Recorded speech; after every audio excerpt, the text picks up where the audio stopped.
IELTS থেকে শুরু করে ইউকেতে আসা পর্যন্ত এই ধাপগুলো করতে মিনিমাম 4 থেকে 5 মাসের মতো সময় লাগে। এইচএসসি দেওয়ার পর অথবা অনার্স দেওয়ার পর আপনার যদি চিন্তাভাবনা থাকে দেশ থেকে বের হবেন, তাহলে প্রথম প্রশ্নটাই আসে যে কীভাবে কী করব। যখন আপনার এইচএসসি দেওয়া শেষ, আপনি চিন্তা করলেন আপনি ব্যাচেলারে আসবেন, আপনার প্রথম কাজটাই হলো আইএলটিএসের জন্য প্রিপারেশন নেওয়া। এখন আইএলটিএসের জন্য যে প্রিপারেশন নেবেন, সরাসরি কোচিংয়ে ভর্তি হবেন না। আপনার এলাকায় যদি কোনো বড় ভাই অথবা ছোট ভাই যে ইংলিশ টিউশনি করায়, তার কাছ থেকে ইংলিশটা শিখে নেবেন। আর যদি আপনি ইংলিশ পারেন, তাহলে নিজে নিজে প্রসেসিং করতে নিজে আইএলটিএসের প্রিপারেশন নিতে পারবেন। কীরকম? আপনি যখন ঘাটাঘাটি করবেন, ইউটিউব হোক, চ্যাটজিপিটি হোক, জেমিনাই হোক, এগুলোতে সব নির্দেশনা দেওয়া থাকবে। আর আপনি ক্যামব্রিজের যে বইগুলো আছে সেগুলো প্র্যাকটিস করা শুরু করবেন। আর যদি বেসিক লেভেল থাকেন যে আপনি ইংলিশ এত ভালো না, তাহলে আপনি কোচিংয়ে ভর্তি না হয়ে পার্সোনালি কোনো ছোটো ভাই বড় ভাই যে ইংলিশ পড়ায় তার কাছ থেকে ইংলিশটা শিখে নেবেন। এটা আপনার সুবিধা হবে। নিজে নিজে ইংলিশ শিখতে গেলে আপনার এটা খুবই ডিফিকাল্ট মনে হবে। সো আইএলটিএসের প্রিপারেশন, গ্র্যাজুয়েশন শেষ হওয়ার পরেই আপনার কাজ আইএলটিএসের প্রিপারেশন নেওয়া। আর এর মধ্যে তো পাসপোর্ট অবশ্যই থাকতে হবে, পাসপোর্ট করে নেবেন। সো আইএলটিএস যখন দিবেন, তখন যদি আপনার পয়েন্ট যেটা রিকোয়ারমেন্ট আছে, ব্যাচেলরের জন্য 6, মাস্টার্সের জন্য 6.5, এটা যদি হয়ে যায়, তখন আপনি ভার্সিটিতে অ্যাপ্লাই করবেন।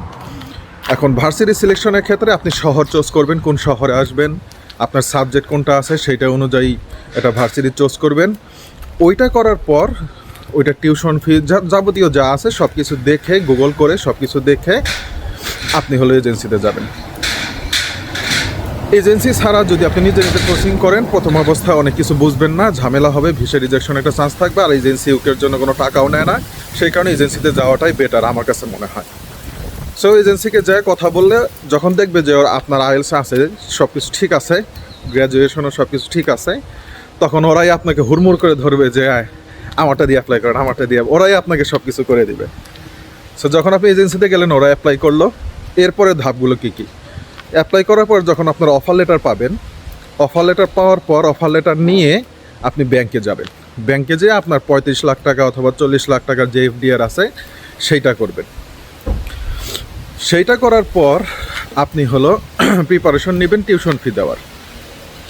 যখন আপনার ব্যাংক ওপেন হয়ে গেল, তখন আপনাকে ওরা ক্যাশের জন্য অ্যাপ্লাই করতে হবে। ক্যাশের আগে আপনার অবশ্যই টিউশন ফি দিতে হবে। এখন টিউশন ফি, এটা সিস্টেমটা হলো ইউকেতে একটা সুবিধা হলো, যে টিউশন ফি থাকে তার 50%, 60% অথবা 70% টিউশন ফি এখানে দেওয়ার পর বাকি যে টাকাটা থাকবে সেটা আপনি এখানে এসে দিতে পারবেন। এই সুযোগটা আছে, অন্য জায়গায় এই সুযোগটা নাই। সো যখন আপনি টিউশন ফি দিয়ে দিলেন, তখন ওরা আপনাকে মেইল করবে ক্যাশের জন্য। কারণ ক্যাশটা কি? ক্যাশটা হলো যে আপনি এই ইউনিভার্সিটিতে যে আসবেন, কেন আসবেন, ইউকেতে কেন আসবেন, ইউকে ছাড়া অন্যান্য দেশে কেন গেলেন না, এই ভার্সিটিতে কেন আসবেন, কিছু প্রশ্ন আসে যেগুলো নিয়ে আমি আলাদা একটা ভিডিও তৈরি করে দিব। আপনার জন্য এটা সুবিধা হবে যে ক্যাশ কীভাবে পাস করতে হয়। সো ক্যাশে যখন বসলেন আপনি, টিউশন ফি দেওয়ার পর টিউশন ফিটা ব্র্যাক ব্যাংক দেখে দিলে এটা ভালো হয়। সো ক্যাশ ইস্যু হয়ে গেলে তখন আপনার ওরা বলবে যে আমার হেলথ ইন্স্যুরেন্স ফি দাও, ভিসা অ্যাপ্লিকেশন ফি দাও। এর মধ্যে আপনি মাঝখানে টিবি টেস্ট করে নেবেন। গুলশান 2-এ আছে টিবি টেস্ট, সেখানে আপনি টিবি টেস্টটা করে নিলে গুগল করলে আপনি পেয়ে যাবেন। আর পুলিশ ক্লিয়ারেন্সটাও করে নেবেন। সো ক্যাশের পর আপনার টিবি টেস্ট গেল, পুলিশ ক্লিয়ারেন্স গেল, আর হেলথ ইন্স্যুরেন্স ফি 2 লাখ টাকার মতন, ভিসা অ্যাপ্লিকেশন ফি 1 লাখ টাকার মতন, এগুলো ব্র্যাক ব্যাংক থেকে দিয়ে দিবেন। এজেন্সি আপনাকে সব কিছুর একটা ডিটেলস একটা নোট দিয়ে দিবে, ওইটা ব্যাংকে যে জমা দিলেই আপনার হয়ে যাবে, তখন আপনি টাকাটা জমা দিয়ে দেবেন। সো এরপর যখন ইমিগ্রেশনে যাবেন, ওরা আপনাকে ক্যাশ ইস্যু হওয়ার পর যখন আপনি সব ফি দিয়ে দিলেন, তখন ওরা আপনাকে ইমেল দিবে যে তুমি এই দিন গুলশানে যে ওদের ইউকের যে ইমিগ্রেশন অফিস আছে সেইখানে যে ফিঙ্গার দিবেন, সব ডকুমেন্ট দিয়ে আসবেন। ওইখানে কিছু টাকা লাগবে, 5-6 হাজার টাকার মতো মনে হয় লাগে। সো যখন আপনি ওইখানে যে ফিঙ্গার দিয়ে আসলেন, সব কিছু হয়ে গেল, তখন ওরা আপনাকে, যদি ইউকে ভিআই হয়, ওই ইউনিভার্সিটি যদি ইউকে ভিআই নেয়, তাহলে আপনাকে ইউকে ভিআইয়ের ডেট দিবে।